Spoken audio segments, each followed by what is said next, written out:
tadi saya berbicara ya dengan Pak Paul Zhang, sebaiknya saya dengan Pak Tobing itu ke sana, datang ke Pak Andi Simon, kita negosiasi. Pak Andi Simon nyamannya mau di kota mana? Medan, Manado, atau Papua?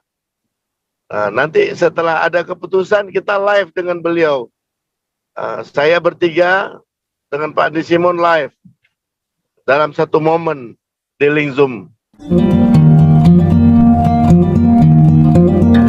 Ya, salam untuk semua diaspora Indonesia yang per minggu ini kita sudah menjadi subscriber 114.000 ya. Subscriber, terima kasih untuk respon, like, ya, semuanya bersama-sama kita gempur ketidakadilan di bangsa ini, dan hari-hari ini semakin menghangat.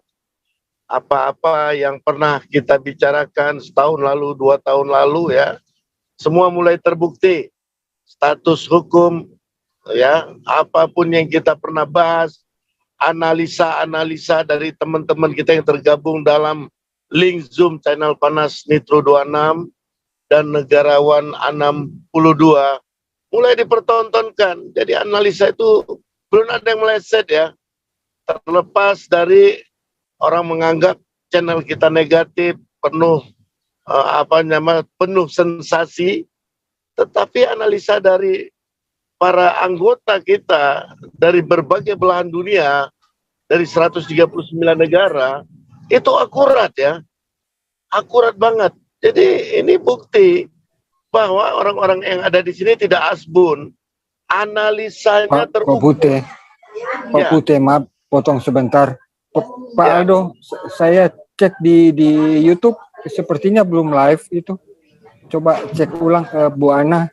Bu Ana sudah live belum? Ini saya belum lihat di YouTube. Oh ya. Aldo boleh cek ya, saya sambil komunikasi terus ya. Oh sudah ada. Sudah ya, oke. Oh oke. Cuman yang like ini cuma 75, yang watch 229. Waduh, kurang like. Iya, ini biasa Pak ya. Makanya kita mulai memberikan masukan-masukan ya. Teman-teman yang sudah jadi co-host, tolong bantu saya untuk bisa mute and unmute teman-teman yang ada di komunitas kita ini. Karena saya nyetir, saya tidak mungkin mengatur sistem mute and unmute ya. Tapi saya rindu ada saran-saran, sumbang saran dari teman-teman tentang status hukum daripada Andi Simon. Ada begitu banyak isu, ada begitu banyak tekanan, bahkan banyak kali penghambat dari hal-hal yang tidak masuk di akal. Apa yang beliau kerjakan dihambat. Cuman saya mau lempar bola begini ya. Saya mau lempar bola begini nih, maaf nih ya. Kalau kita lihat, banyak orang sembuh. Banyak orang berbalik dari jalan-jalan yang jahat. Dan berdampak apa yang dikerjakan oleh Pak Andi Simon ya. Dan lingkungan di mana beliau memulainya di Kalimantan, ada bertumbuh ya. Contohnya begini. Begitu setiap hari ada orang dari seluruh kota datang ke sana. Otomatis orang yang datang perlu makan, perlu minum ya, perlu tinggal, ya, sandang pangan ya. Dan waktu balik biasanya membawa pulang cenderamata. Tanpa disadari sebenarnya Pemda setempat itu ekonominya terdongkrak. Tapi kemudian kita melihat Pemda setempat menghambat ya. Jadi saya lempar bolanya begini. Ya, pejabat Kota Medan ya, panggil Andi Simon misalnya, jadikan satu posko di sana untuk kebangkitan rohani, untuk penyembuhan ilahi, kasih dia fasilitas, kasih dia tempat. Banyak orang akan sumbang membangun fasilitas sesuai dengan kebutuhan di lapangan.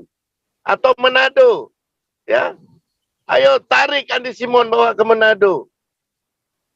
Ekonomi di sana pasti bertumbuh. Akan datang orang dari seluruh Indonesia. 1, 2 ada yang datang dari Malaysia, Singapura, Filipina sudah mulai datang loh saudara. Ya, ya. Bawa Andi Simon ini Pemda, kasih dia fasilitas. Akan banyak orang bantu membangun. Dan ekonomi kalian bertumbuh. Atau sekalian aja ayo Papua, Papua Barat. Ya. Tarik Andi Simon bawa ke sana, lindungi dia secara hukum. Kita Galarua akan bantu bagaimana orang-orang dari seluruh Indonesia datang ke sana untuk mencari Tuhan dan mereka menemukan kuasa dari apa yang Tuhan percayakan kepada Andi Simon dan banyak orang yang disembuhkan. Jadi ada 3 tempat ini. Medan, Manado atau Papua. Ayo. Rebutan Sudah kalian. Pak Putih. Tarik dia. Manado Jadikan sudah dia Pak mitra Putih. untuk membangun satu sistem ekonomi, kebangkitan rohani. Karena orang-orang yang datang itu berduyun-duyun ya. Jadi kalau orang udah datang berduyun-duyun setiap hari, ada putaran ekonomi yang nggak pernah dibayangkan. Ini menarik, saya mau lemparkan kepada teman-teman di link ini ya. Saya rindu ya, ada yang mulai bisa ikut sumbang saran perlindungan hukum untuk Andi Simon di sini ya. Atau ada apa yang harus kita lakukan? Tadi saya berbicara ya dengan Pak Paulzang.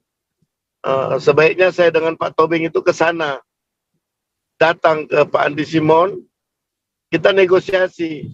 Pak Andi Simon nyamannya mau di kota mana? Medan, Manado atau Papua? Nanti setelah ada keputusan kita live dengan beliau. Saya bertiga dengan Pak Andi Simon live dalam satu momen di link Zoom. Demikian, mungkin ada sumbang saran. Siapa yang sudah jadi co-host bisa tolong bantu. Pak Putih, info Pak Putih. Ya, silakan. Itu Andi Simon sudah berapa kali datang Manado dan sudah itu diterima baik dan ada beberapa gereja bahkan pernah di mall. Jadi diterima baik di Manado begitu Pak Putih. Ya, Pak Putih, perlu saya tambahkan sedikit sebelum Pak Suara kebenaran ya.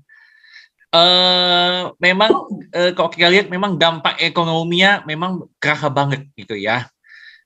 Bagaimana orang datang berbondong-bondong ke situ ya untuk minta kesembuhan dari Pastor Andi Simon ya. Ya, di sekitar lingkungan Pastor Andi Simon itu saja itu sudah membuat ekonomi itu berputar, apalagi satu provinsi gitu ya, atau kira-kira satu kota lah gitu.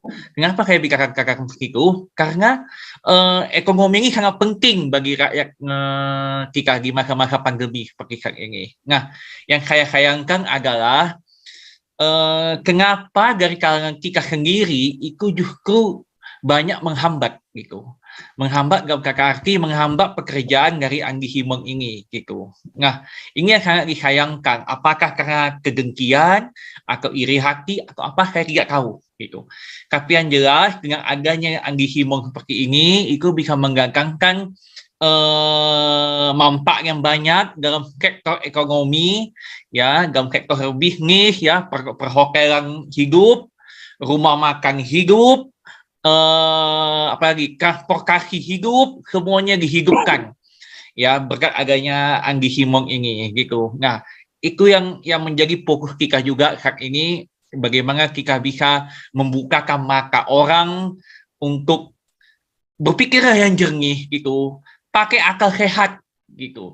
Jangan gara-gara kepentingan seseorang, kepentingan individual, kepentingan kelompok, akhirnya rugi semuanya. Andi Simon-nya nggak dapat, Pemdanya nggak dapat, masyarakatnya pun nggak dapat. Hanya gara-gara apa? Gara-gara kepentingan mereka ini semua gitu. Nah, jadi dengan adanya link Zoom ini, sekiranya kita dapat membuka mata banyak orang, membuka pikiran banyak orang bahwa gini loh dampaknya, ekonominya, kalau seandainya ada sesuatu hal yang sebenarnya positif itu dilakukan gitu. Nah, itu saja yang bisa saya sampaikan ke Kak ini. Silakan Pak Suara Kebenaran, kalau Pak Suara Kebenaran ingin melanjutkan. Terima kasih. Interupsi sebentar. Ya, silakan Pak Anggi Pak Anggi Yosi. Ya, saya cuma ingin tambahin, kita introspeksi sendiri deh. Ya. Yang menolak juga dari kalangan Kristen juga banyak. Contoh soal gereja yang namanya gereja GKI, JKI, apalah Reform. Soalnya si Stephen Tong sendiri bilang katanya kalau siapa orang-orang yang melakukan penyembuhan ini, kenapa masa COVID ini kok nggak mengadakan di Senayan aja penyembuhan? Nah, dia nggak tahu. Pastor Simon juga survive dari serangan COVID. Satu. Kedua, apakah kita tahu orang yang kumpul banyak di Makassar itu banyak yang sembuh dari COVID? Kita juga nggak tahu. Jadi kita sendiri, internal Kristen sendiri, banyak yang membuang tuduhan-tuduhan yang nggak ada gunanya. Ke satu, kedua, yang kenapa masih menyerang diri sendiri? Gitu. Seperti kan kita tubuh Kristus, ya, tangan menyerang kaki, kaki menyerang kepala, kepala menyerang perut atau gimana? Ini apa gunanya? Maksudnya apa?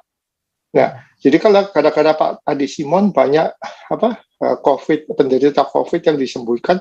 Nah, kalian tahu apa enggak? Ada statistik enggak? Ya kan, jangan asal ngomong. Terutama dari pendeta besar seperti Stephen Tong. Nah, itu aja lah. Jadi dari komen dari saya. Thank you.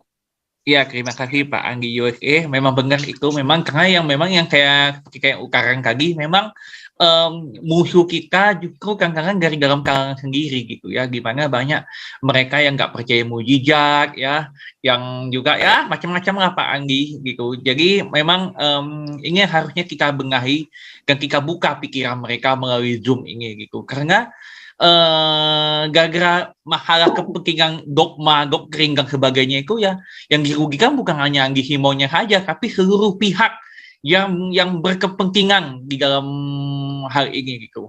Itu yang ingin saya ukarkan juga gitu. Ya, silakan Pak Suara Kebenaran.